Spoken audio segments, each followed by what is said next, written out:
we queer up out South Florida. Will Wilton Manors face backlash from Stonewall Pride? We protested, we partied, now we wait. It's safe to assume Governor DeSantis' toadies, like the so-called Moms for Liberty, infiltrated last weekend's Stonewall Pride Parade and Street Festival. With cameras in hand, they were looking for something scandalous they can send to their anti-LGBTQ plus overlords to justify further oppression of our community. A new law to protect children had drag entertainers and parade organizers on guard and our enemies on the prowl. New rules were created and old rules were more strictly enforced to avoid anything that could be construed as harmful to a child. Family friendly is the term. The thing is, others get to determine what family means, and for that matter, what friendly means. There were drag entertainers and people dressed in drag to support, but it was very low-key. Will it be enough? Will the self-immolation of our own traditions and culture be enough to placate the fascists in Florida?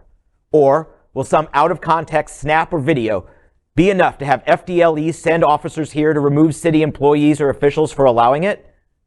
Will the Department of Business and Professional Regulations sneak in and quietly close businesses at the heart of our community?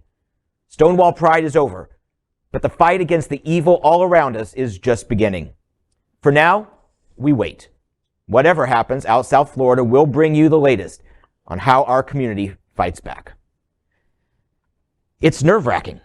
It's nerve-wracking and it's sad. What I saw this last weekend at Stonewall Pride depressed me because there were so many supporters there, but they weren't loud. The protest was there, but the fun wasn't there. The energy wasn't there. The drag queens weren't up there riling up on the stage. The entertainers that we know and have loved for 10 years, 15 years or more in this community, they were muted. You saw them, they were like stiff on their floats. Like wherever they were like they were afraid to be themselves. They couldn't, because they maybe didn't want to consider as being performing in that space. Or dancing, so they just or kind of anything. stay still. Yes. Yeah. Oh, that's so depressing.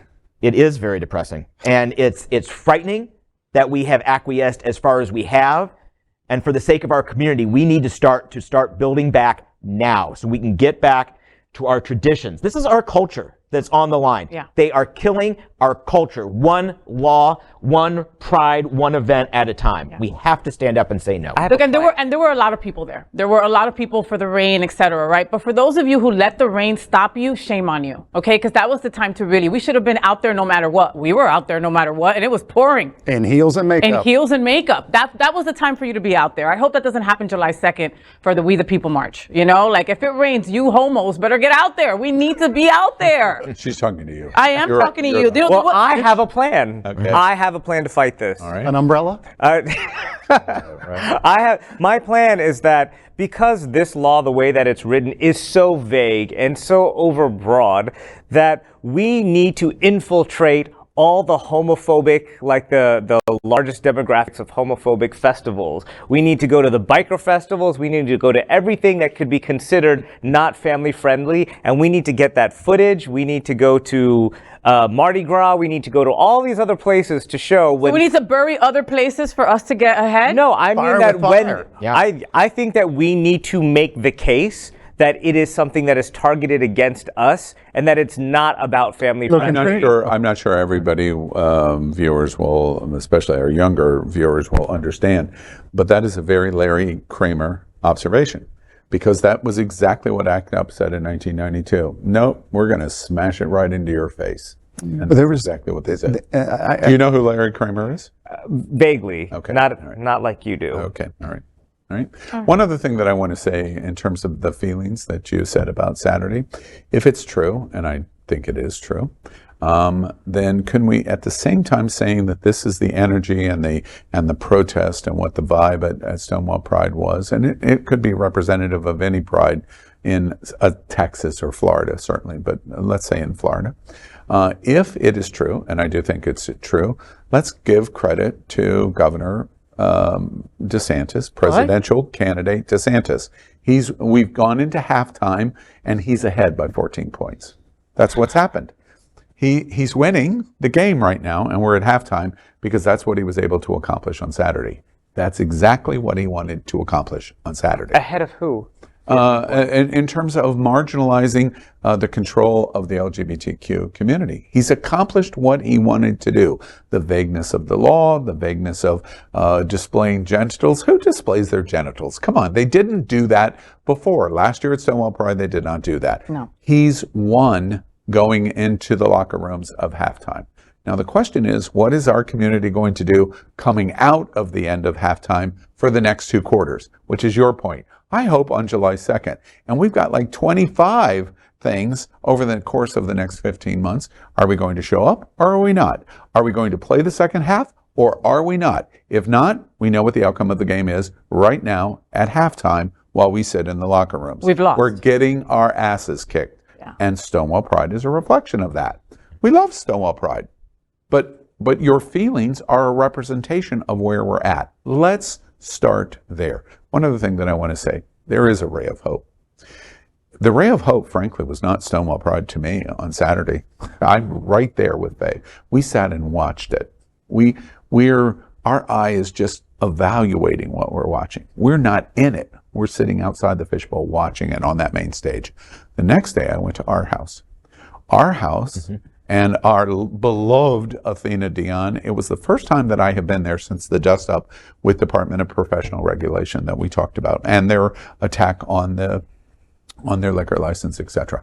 It's a sold out 11 o'clock event, completely sold out. 90% of the people in the restaurant and on the patio, there must have been 300 people at this brunch. Efficient, business, efficient. And through the process, every queen is very specific and intentioned of how they're going to display. Did it affect the show one iota? It absolutely did not. Our house Sunday, RuPaul was world class Sunday. This is post Ron DeSantis. Our house has actually gotten better since the attacks. 90% of the room is straight. Yep. Even more, women, black, boyfriends, girlfriends, women celebrating anniversaries, birthdays, bachelor, whatever.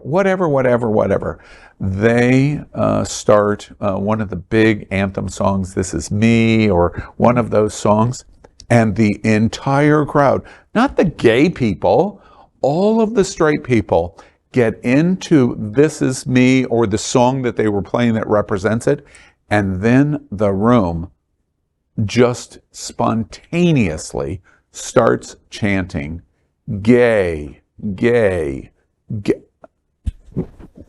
What? Our house Sunday. Up. We're going to come out of the locker rooms in the second quarter. Governor, we're going to kick your ass.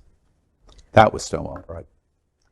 We are Queer News Tonight, the world's first and only live daily LGBTQ+ evening news show from Happening Out Television Network. In the model of PBS and NPR, we educate, inform, and entertain by supporting the 10 pillars of the LGBTQ+ community, with more than 100,000 a week watching on Roku, Apple Television, and other channels. To keep the stories going, we accept donations with 100% transparency. Stay updated and live authentically with Queer News Tonight.